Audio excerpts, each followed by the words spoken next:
Hi hello friends, చూడండి మా ఇంటి దగ్గర ఉన్న వెంకటేశ్వర ఆలయం మీకు చెప్తూ ఉంటాను కదా ఫ్రెండ్స్. అయితే సంక్రాంతి పండుగ రోజు భోగి నాడు అయితే గోదాదేవి కళ్యాణము చాలా బాగా జరుగుతుంది ఫ్రెండ్స్. ఈ గుడిలో చాలామంది భక్తులు వస్తారు, చాలా వైభవంగా జరుగుతుంది ఫ్రెండ్స్. చూడండి ఫ్రెండ్స్, ఈ గుడి ఫౌండర్ వంశస్థులైతే వస్తారు ఫ్రెండ్స్ ఈ కళ్యాణానికి. లోపల గర్భగుడిలో అయితే అర్చకుడు వారిచే పూజ అయితే చేయిస్తున్నాడు. ఇంకా ఇక్కడైతే పల్లకి అలంకరణ చేస్తున్నారు. చూడండి ఫ్రెండ్స్, ఈ విధంగా చూడండి ఫ్రెండ్స్. ఇంకా పల్లకిలో ఆ గోదాదేవిని రంగనాథ స్వామిని కూర్చోబెట్టి గుడి చుట్టుముట్టు లోపలైతే ఈ విధంగా ప్రదక్షిణాలు చేస్తారు ఫ్రెండ్స్. చూడండి, లోపల నుంచి పల్లకిని అయితే బయటకు తీసుకొని వస్తున్నారు భక్తులందరూ. ఇంకా మా ఊరి బొడ్రాయి దాకా తిరిగేసి వస్తారు ఫ్రెండ్స్. మళ్ళీ చూడండి ఫ్రెండ్స్, ఆ స్వామివారు ఆ అమ్మగారు ఊరంతా తిరిగి వచ్చేసరికి మీకు ఒకటి చూపిస్తాను. చూడండి ఫ్రెండ్స్, మండపము ఇదైతే ఇది మంగమ్మ తోట అంటారు ఫ్రెండ్స్. ఈ కళ్యాణం అయితే పూర్వం నుండి ఈ మంగమ్మ తోటలోనే జరుపుతారు ఫ్రెండ్స్. ఈ మంగమ్మ తోట చాలా పెద్దగా ఉంటుంది ఫ్రెండ్స్. 500 గజాలలో ఉంటుంది. చూడండి ఎంత బాగా ముస్తాబయ్యి ఉందో. చూడండి ఫ్రెండ్స్, ఈ మండపం అయితే రాజుల కాలం నుండే కట్టిందంట ఫ్రెండ్స్. ఎప్పుడు ఈ గోదాదేవి కళ్యాణం అయితే ఈ మండపంలోనే ఈవినింగ్ టైంలోనే జరుగుతుంది ఫ్రెండ్స్.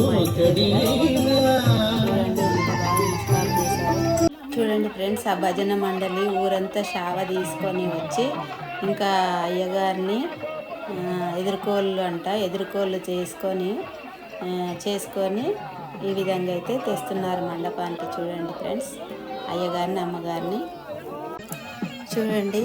ఇంకా గోదా రంగనాథ స్వామిని అయితే మండపంలో కూర్చోబెట్టి తర్వాత మన దేవాలయ ఫౌండర్ చైర్మన్ శ్రీ రాజా సంజయ్ కళ్యాణం అయితే జరిపిస్తున్నారు ఫ్రెండ్స్. ఇంకా ఇప్పుడైతే 8:30 అవుతుంది ఫ్రెండ్స్ నైట్. చూడండి ఫ్రెండ్స్, ఇంకా మాంగళ్య ధారణ అయితే జరుగుతుంది చాలా వైభవంగా. ఇంకా తలంబ్రాల వేడుక కూడా జరిగింది ఫ్రెండ్స్. చాలామంది భక్తులు భజనలతోని చాలా ఆసక్తికరంగా చూస్తూ ఉన్నారు. చాలామంది వచ్చారు ఫ్రెండ్స్. నైట్ అయినా సరే భోగి రోజు మా ఇంటి దగ్గర అయితే ఈ విధంగా జరుగుతుంది కళ్యాణము. ఇంకా అందరికీ తలంబ్రాలు అయితే ఇస్తారు లాస్ట్కి.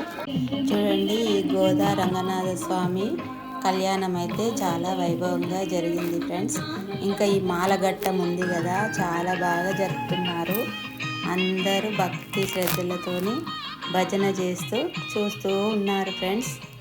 ఇంకా మా ఇంటి దగ్గర ఉన్న వెంకటేశ్వర ఆలయంలో ఇలా జరుగుతుంది కదా.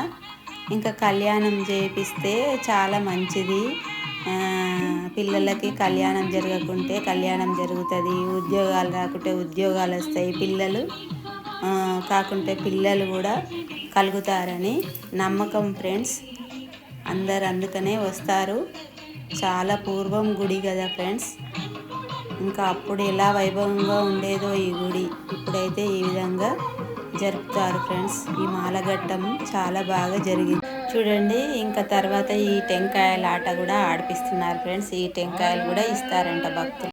ఓకే ఫ్రెండ్స్, మా ఊరి గోదాదేవి కళ్యాణము నచ్చినట్లయితే లైక్ ఇవ్వండి, షేర్ చేయండి, సబ్స్క్రైబ్ చేసుకోండి.